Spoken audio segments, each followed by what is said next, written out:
Shalom Bapak Ibu dan saudara-saudari. Semoga kita semua bersukacita dan Tuhan memberkati. Bersama saya Pendeta Zulkarnain Siagian, kami melayani di gereja GKPI Resort Estomihi, wilayah 1 Medan. Mari Bapak Ibu kita merenungkan firman Tuhan untuk Minggu 16 setelah Trinitatis, yaitu Minggu 27 September 2020. Mari kita ambil sikap, kita berdoa. Ya Tuhan Allah, kiranya Engkaulah yang memberkati persekutuan kami ini. Kiranya anugerah dan kasih setiamu yang menguasai hati dan pikiran kami, itulah yang menolong kami dalam mendengar firman-Mu. Berfirmanlah Engkau Tuhan, kami siap mendengar. Dalam nama Yesus kami berdoa. Amin. Mari kita ambil Alkitab kita buka dari kitab 2 Samuel pasal 9 ayat 1 sampai 8. Bapak Ibu, saya akan membacakan untuk kita semua. Bapak Ibu boleh membaca bersama dengan saya dengan kitab kita masing-masing. Demikian firman Tuhan. Berkatalah Daud, masih adakah orang yang tinggal dari keluarga Saul? Maka aku akan menunjukkan kasihku kepadanya oleh karena Yonatan. Adapun keluarga Saul mempunyai seorang hamba yang bernama Ziba. Ia dipanggil menghadap Daud. Lalu raja bertanya kepadanya, "Engkaukah Ziba?" Jawabnya, "Hamba tuanku." Kemudian berkatalah raja, "Tidak adakah lagi orang yang tinggal dari keluarga Saul? Aku hendak menunjukkan kepadanya kasih yang dari Allah." Lalu berkatalah Ziba kepada raja, "Masih ada seorang anak laki-laki Yonatan yang cacat kakinya." Tanya raja kepadanya, "Di manakah ia?" Jawab Ziba kepada raja, "Dia ada di rumah Makir bin Amiel di Lodebar." Sesudah itu Raja Daud menyuruh mengambil dia dari rumah Makir bin Amiel dari Lodebar. Dan Mephiboset bin Yonatan bin Saul masuk menghadap Daud. Ia sujud dan menyembah. Kata Daud, "Mephiboset," jawabnya, "Inilah hamba tuanku." Kemudian berkatalah Daud kepadanya, "Janganlah takut, sebab aku pasti akan menunjukkan kasihku kepadamu oleh karena Yonatan ayahmu. Aku akan mengembalikan kepadamu segala ladang Saul, nenekmu, dan engkau akan tetap makan sehidangan dengan aku." Lalu sujudlah Mephiboset dan berkata, "Apakah hambamu ini sehingga engkau menghiraukan anjing mati seperti aku?" Amin. Sampai sedemikian pembacaan firman Tuhan. Tema kita pada minggu ini yaitu kepedulian terhadap disabilitas. Bapak Ibu, tentu orang-orang yang menyandang disabilitas tidak sama secara fisik dengan orang-orang yang normal secara umum. Tetapi di negara kita masih banyak orang yang sering menganggap remeh orang-orang yang menyandang disabilitas, orang-orang yang cacat fisiknya. Bahkan tidak memperhitungkan mereka. Bahkan ada juga orang yang menganggap sangat hina, mandang sebelah mata. Tetapi mereka menyandang disabilitas, apakah kehendaknya? Tentu tidak, Bapak Ibu. Apakah karena dosa orang tuanya? Tentu tidak, Bapak Ibu. Mereka adalah ciptaan Tuhan. Lalu pantaskah kita memandang mereka remeh? Memandang mereka sebelah mata? Mengucilkan mereka?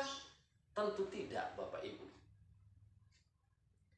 Mereka dengan kita yang normal adalah sama-sama di hadapan Tuhan.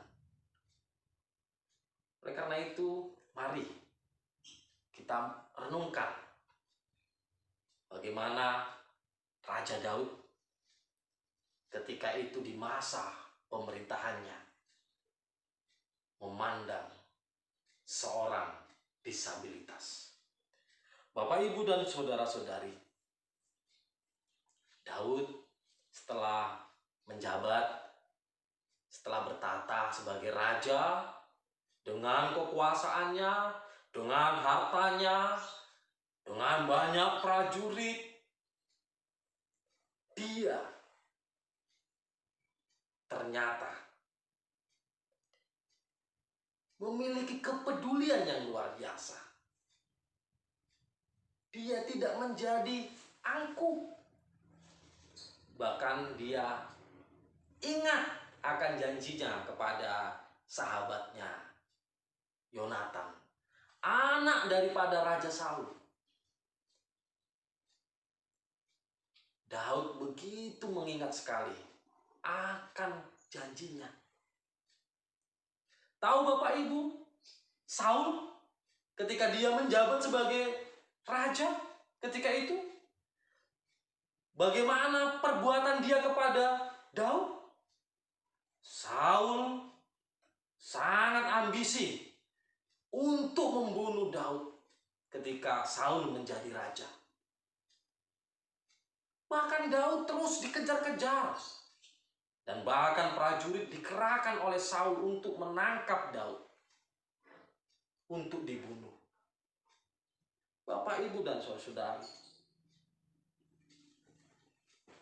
Daud setelah menjabat, setelah menduduki tahta raja, dia ingat akan janjinya kepada Yonatan. Lalu ia cari keturunan daripada Yonatan. Ia pertanyakan itu kepada hambanya Siba. Ia panggil Siba. Siba, apakah masih ada keturunan Yonatan? Lalu kemudian Siba menjawab, masih ada, yaitu Mephiboset. Lalu kemudian Daud menyuruh untuk mencari Mephiboset, keturunan daripada Yonatan. Kemudian Daud menyuruh untuk menjemput Mephiboset supaya hadir di kerajaan. Bapak, Ibu, dan saudara-saudari, dengan niat yang begitu sangat ngotot Daud untuk menemukan Mephiboset, untuk membawa Mephiboset supaya mengantarkan ke kerajaan. Apa maksudnya? Kalau peraturan secara umum ketika itu bahwa setiap keluarga atau keturunan daripada raja yang terdahulu harus dibunuh semuanya. Jadi kalau ada keturunan raja yang sudah terdahulu ketika itu dibunuh, itu hal biasa. Karena apa? Supaya mereka jangan memprovokasi masyarakat. Supaya jangan terjadi pemberontakan terhadap pemerintahan raja yang baru. Nah, ternyata Daud, Bapak Ibu, tidak seperti kebiasaan ketika itu. Malah Daud mau menerima Mephiboset supaya menjadi keluarga Daud. Ini sungguh luar biasa, Bapak Ibu. Artinya Daud mengubah konsep yang biasanya. Di sini Daud memperlihatkan kasihnya. Makanya Daud katakan, panggillah supaya dia datang ke sini, supaya aku memperlihatkan kasihku kepada Mephiboset. Bapak, Ibu, dan saudara-saudari, yang lebih luar biasanya lagi, Daud menyerahkan seluruh harta dari Raja Saul untuk diserahkan kepada Mephiboset. Padahal Bapak Ibu, yang namanya harta raja terdahulu itu secara peraturan itu dimiliki dan menjadi hak raja yang baru. Tapi Daud tidak demikian. Daud malah bersikap untuk mengembalikan harta peninggalan Saul untuk diserahkan kepada Mephiboset. Sehingga inilah bukti bahwa Daud sungguh menaruh hormat kepada Mephiboset, seorang keturunan Saul yang sangat ambisi untuk membunuh Daud, untuk niat berbuat jahat kepada Daud. Tapi di sini Daud memperlihatkan wujud kasih itu kepada Mephiboset, dan bahkan menganggap dia menjadi keluarga. Tahu Bapak Ibu, ketika itu orang yang menyandang cacat itu tidak ada tempat di tengah-tengah masyarakat, itu dikucilkan, tidak diperhitungkan, diabaikan. Tapi ini malah dijadikan keluarga di istana raja, kerajaan Daud. Ini sungguh luar biasa Bapak Ibu. Ini sungguh luar biasa. Nah, Bapak Ibu dan saudari, bagaimana respon Mephiboset? Lalu sujudlah Mephiboset dan berkata, "Apakah hambamu ini sehingga engkau menghiraukan anjing mati seperti aku?" Mephiboset merasa sangat hina dirinya, merasa sangat kecil, dan dia itu sebenarnya ketakutan. Karena kan peraturan semua keturunan raja terdahulu harus dibunuh supaya jangan ada nantinya menjadi provokasi untuk memberontak. Sehingga bersembunyi Mephiboset. Sehingga dia merasa sangat-sangat tidak pantas berada di keluarga raja, menghadap raja, makan bersama dengan raja dalam satu meja. Dia merasa hina. Saking hinanya dia rasa, dia menggambarkan dirinya seperti anjing mati yang tidak berharga, yang harus dibuang. Itulah rasa hina, rasa yang tidak ada artinya sama sekali dirinya seorang Mephiboset. Oleh karena dia menyandang cacat. Tapi Bapak Ibu dan saudari, oleh karena Daud yang sungguh mengasihi, Daud membuat Mephiboset menjadi sangat berharga. Oleh karena kepedulian Daud, Mephiboset menjadi berarti, dan bahkan dia menjadi sejahtera, menjadi diperhitungkan, dan bahkan menjadi orang salah satunya di tengah-tengah kerajaan. Bapak, Ibu, dan saudari, kita boleh mensyukuri. Artinya peristiwa ini mau memberi pesan kepada kita Bapak Ibu yang hidup di negara kita yang kita cintai ini, di tengah-tengah gereja kita masing-masing, Lalu bagaimana dengan gereja kita? Bagaimana gereja memandang orang-orang yang menyandang disabilitas?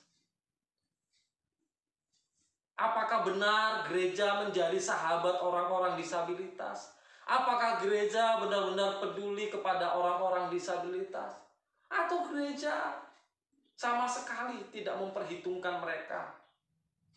Atau jangan-jangan gereja bahkan tidak peduli sama mereka? Kita bersyukurlah oleh karena pemerintahan kita sungguh peduli dengan mereka.